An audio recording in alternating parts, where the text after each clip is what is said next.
আসসালামু আলাইকুম everyone, welcome to my YouTube channel চাঁদপুরের কন্যা মায়াবতী। যে যেখান থেকে দেখছেন আশা করি ভালো আছেন। আলহামদুলিল্লাহ আমিও ভালো আছি। তো সকালবেলা ব্রাশ করতে করতে এই যে এটা কিন্তু আমার বারিন্দায় দাঁড়িয়ে আমি আমার গাছ থেকে পেয়ারা পাড়তেছি। এটা কত বড় আনন্দের সেটা ভাষায় প্রকাশ করা যাবে না। আসলে আল্লাহ পাক না রিজিক একদম মুখের কাছে এনেও যদি ফিরিয়ে নিয়ে যায় সেটা খাওয়ার উপযুক্ত রাখে না। তো আমার এই গাছটাতে অনেক বেশি এবার পেয়ারা ধরছে, আর গাছটা অনেক ঝুঁকে গেছে নিচের দিকে। আর পেয়ারাগুলা পারতে পারি না, অনেকটা পেকে গেলে পোকা হয়ে যায় ভিতরে, আর পারলেও পানির ভিতরে পড়ে যায়। এই দিক দিয়ে আমার হাজব্যান্ড আবার রাতের বেলা কতগুলো ফল নিয়ে আসছে, এগুলো এখন ভালো করে রেখে দিচ্ছি। ব্যাগের ভিতরে রাখলে তো একটু পচে যায়, তাই খুলে সব কিছু রেখে দিচ্ছি।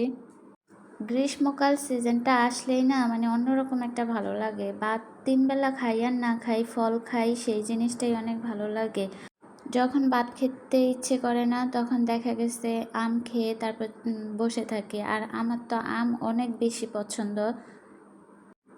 অন্য অন্য সময়ও ফল থাকে, বাট গ্রীষ্মকালের মতন এত ফল তো আর কোনো সিজনেই থাকে না। যদিও থাকে সেটা অনেক একটু দাম দিয়ে কিনতে হয়। মধ্যবিত্ত ফ্যামিলিগুলো তো আর তখন কিনতে পারে না। তো আজকে আমি পেঁপে রান্না করতেছি। আমি আজকে পেঁপেতে একটু নারকেল বাটা দিয়েছি। পেঁপেটা অনেক বেশি মজা লাগছে। নর্মালি তো পেঁপের তরকারি একটু পানসা পানসা হয়, কিন্তু আজকে নারকেল বাটা দেওয়াতে অনেক বেশি টেস্ট হয়েছে। যদিও আমাদের চাঁদপুরের এই দিক দিয়ে তেমন একটা নারকেল খাওয়া হয় না তরকারির সাথে, কিন্তু ফরিদগঞ্জের এই দিক দিয়ে অনেক বেশি নারকেল খাওয়া হয়, অনেক তরকারির সাথেই খাওয়া হয়। আমরা যদিও অত একটা খাই না। তো আমি নারকেল বাটা আদা রসুন বাটা দিয়ে ভালো করে কষিয়ে তারপরে এখন আবার পেঁপেটাও ভালো করে কষিয়ে নিচ্ছি।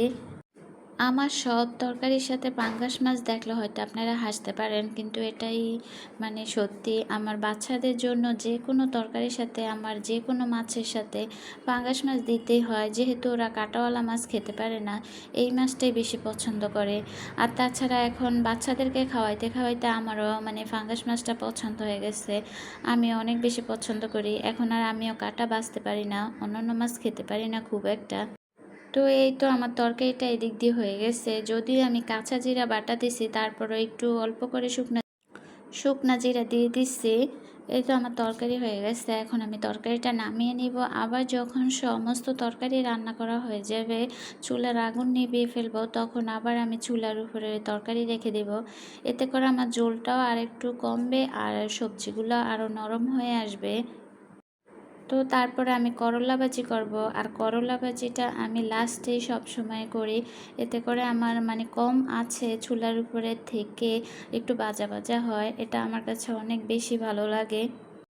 করলা ভাজি যদি একটু কাঁচা কাঁচা থাকে আমি খেতে পারি না, ভাজা ভাজা হলে আমার কাছে অনেক বেশি মজা লাগে। এদিক দিয়ে বাচ্চাদের জন্য আমি ডিম ভাজি করতেছি। এই কয়েকদিন তো একদম রিফ্রেশ মাইন্ড নিয়ে আস্তে ধীরে উঠতাম, যে কোনো কাজ করতাম, বাট আজকে থেকে আর সেটা হবে না। মেয়ের স্কুল খুলে গেছে, তো আজকে থেকে সব কিছু তাড়াহুড়া করে করতে হবে। এদিক দিয়ে আমি রান্না করতেছি, অন্য দিক দিয়ে মেয়েকে আমি পড়াচ্ছি। তারপর আবার মেয়েকে গোসল করিয়ে তারপরে ওকে নাস্তা করিয়ে ওকে স্কুল পাঠিয়ে দিব। যদিও আমার কষ্টটা অনেকটা কমিয়ে দেয় আমার হাজব্যান্ড মেয়েকে স্কুলে নিয়ে যায়, আমার আর যেতে হয় না। আর তাছাড়া আমি বাইরে যাওয়াটাও পছন্দ করি না, আমার ভালো লাগে না। আমার মনে হয় যে আমার ঘরের ভিতরেই শান্তি। তো আজকে এই পর্যন্তই। সবাই আমার ভিডিও দেখে অবশ্যই লাইক, কমেন্ট এবং পারলে একটু শেয়ার করে দেবে। আর যারা নতুন নতুন আমার চ্যানেলে আসেন তারা অবশ্যই চ্যানেলটি সাবস্ক্রাইব করে আমার পাশে থাকবেন। আল্লাহ হাফেজ।